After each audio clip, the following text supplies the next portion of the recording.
सम्मानित नागरिकों नमस्कार, मैं प्रवीण मिश्रा उपस्थित हो गया हूं आज एक नए टॉपिक के साथ। और ये टॉपिक है घर से निकलने वाले कचरे को सड़क पर जाने से रोकने के लिए क्या कुछ ऐसा आसान तरकीब हम लोग घर में अपना सकते हैं, इसके बारे में आज बातचीत चल रही है। तो आज बातचीत होगी हमारी आदरणीय प्रभात जी से। तो प्रभात जी नमस्कार। सबसे पहले कैसे हैं आप? बहुत बढ़िया, गुरु जी की कृपा। बहुत बढ़िया, बहुत बढ़िया। तो आज हम लोग पहुंचे हैं दिल्ली के शास्त्री नगर में और यहाँ है आद्यत स्वरूप संन्यास आश्रम।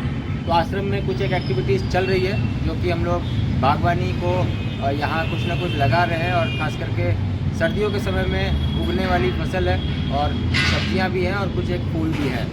फिर भी बात शुरू होगी कि घर से निकलने वाले कचरे में से ये क्या है? ये बायो एंजाइम है।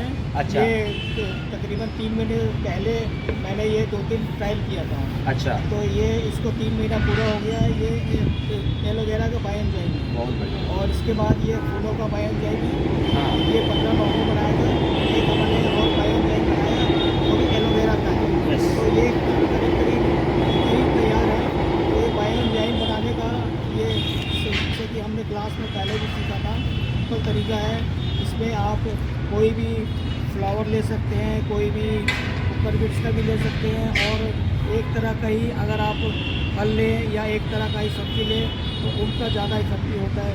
इसमें हमने जो है एलोवेरा करीब 300 ग्राम के करीब एलोवेरा लिया था काट के, और 100 ग्राम दूध डाला था, और करीब 1 लीटर के करीब हमने पानी का इस्तेमाल। बहुत बढ़िया। और ये बोतल कितना है? ये 2 लीटर का बोतल है, लीटर का। और ये गैस वाली बोतल है, पेदे वाली बोतल है।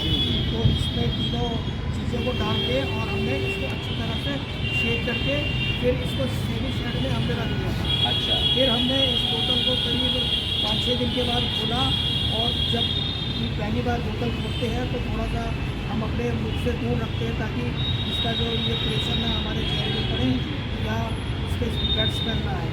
तो इसको फिर हम बंद करके फिर इसको सेमी शेड के नीचे रख देते हैं। फिर 5-6 दिन के अंतराल पे हम इसको हल्का सा खोल के और फिर इसका स्क्रब करते रहते हैं, और बोतल को थोड़ा रोटेट कर देते हैं इस तरह से। तो ये क्रम हमारा करीब 3 महीने चलता है, और बीच बीच में हम इसका स्मेल भी लेते रहते हैं। और ये तीनों बोतल का बायो एंजाइम आज करीब तैयार है, जैसे मुझे सकते हैं इसका। बहुत बढ़िया, बहुत बढ़िया। तो हम आज इसको निकाल के और डबल कपड़े में छानेंगे, या फिर हम इसको किसी बड़ी छन्नी में छान के इसको अलग करेंगे, और करीब 15-20 ml 1 लीटर पानी में इसको यूज करके पौधों पे डालेंगे। और जो इसका नीचे का अवशेष बच जाएगा उसको भी हम थोड़ा थोड़ा करके हम अपने जो प्लांट्स हैं, पौधे हैं, उसमें डाल के उसको यूज कर सकते हैं। बहुत बढ़िया। तो ये बहुत ही बिना खर्चे का ऑर्गेनिक बायो एंजाइम है। मैं तो कहता हूँ कि हर जो भी भारतीय है, हर भारतीयों के घर में आपका छिलका निकलता ही है, तो उसको फेंकने के बजाय हम उसको किसी ना किसी रूप में यूज कर सकते हैं। बहुत बढ़िया। इसके 2-3 मुख्य यूज हैं जो बताए गए हैं। एक तो आप इसको फर्श को क्लीन भी कर सकते हैं, जैसे पोछा लगाते हैं तो हम केमिकल का इस्तेमाल करते हैं, उसका इस्तेमाल ना करके आप 20 ml 1 लीटर पानी में डाल के इसको पोछा भी आप लगा सकते हैं। और कहीं कहीं हम शीशों की सफाई करते हैं या नट बोल्ट्स वगैरह को साफ करते हैं, तो उसमें भी आप इसका इस्तेमाल कर सकते हैं। तो ये 2-3 ये प्योरली ऑर्गेनिक है, किसी भी तरह का केमिकल का प्रभाव इसमें नहीं है।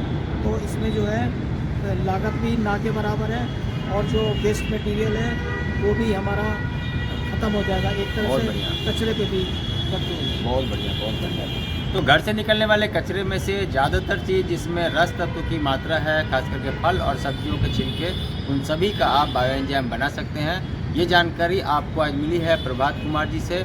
और भी क्या कुछ गार्डनिंग में चल रहा है, एक बारी ओवरव्यू देखते हैं। तो देखिए एक बारी यहाँ कुछ एक्टिविटीज़ चल रही है, और इन एक्टिविटीज़ को आप देख सकते हैं कि यहाँ पर टमाटर भी है, टमाटर के साथ साथ यहाँ पर पालक भी लगाए गए हैं। पालक के साथ साथ अब हम लोग यहाँ ब्रोकली भी कुछ एक लगा रखा है, और इसके साथ साथ अब फिर एक बारी टमाटर का पौधा यहाँ देख रहे हैं, फिर मेथी भी है, और ऐसे कुछ एक एक्टिविटीज चलते रहती है। तो टमाटर अब आने लगे हैं, एक खास टमाटर शानदार ढंग से जैसे तरीके से आ गए हैं।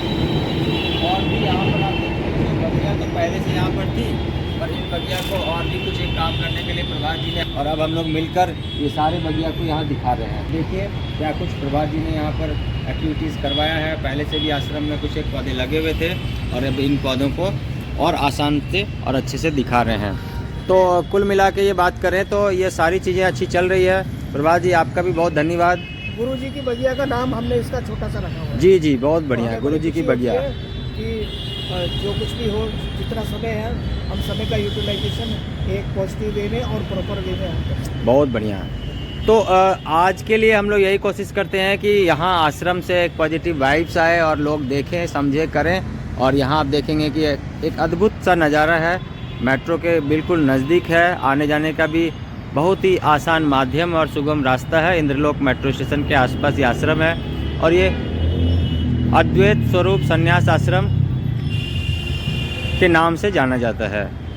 तो सभी में एक रूप की मान्यता को लेकर, सभी में ईश्वर हैं, इस मान्यता को लेकर चलने वाले लोग और इस मत के लोग यहाँ पर भी हैं और ये सभी में ईश्वर का दर्शन करते हैं, जैसे हम लोग उन पौधों में ईश्वर का दर्शन करते हैं। तो प्रभात जी बहुत धन्यवाद आपका। धन्यवाद आपका भी बहुत। और भी कुछ एक्टिविटीज़ चलते रहती है तो हम लोग उसके बारे में भी बताते रहते हैं। चर्चा करते रहेंगे समय समय। तो ग्रीन टॉक है, ट्रेनिंग है ठीक है, और बाकी लोगों को अवेयर करने का भी प्रोग्राम है। अवेयरनेस, लोगों को ज़्यादा से ज़्यादा जोड़ने का इसमें प्रोग्राम है। जी मैंने ये मिश्रा जी के साथ पढ़ लिया है कि कम से कम साल में कम से कम 30 लोगों को मैं जोड़ूंगा। बहुत बढ़िया, बहुत बढ़िया, बहुत तो इस शुभकामनाएं। तरह से जो इनका मुहिम का एक टारगेट है वो धीरे धीरे उम्मीद है कि पूरा हो जाए। जी जी बहुत बढ़िया। तो आप सभी का भी बहुत धन्यवाद। आप देखेंगे कि काफ़ी आनंद आ रहा है और फिर इस तरह के बगिया को आप लोगों के बीच लेकर आएंगे और आप भी इंजॉय करेंगे। Thank you very much, take care और नमस्कार।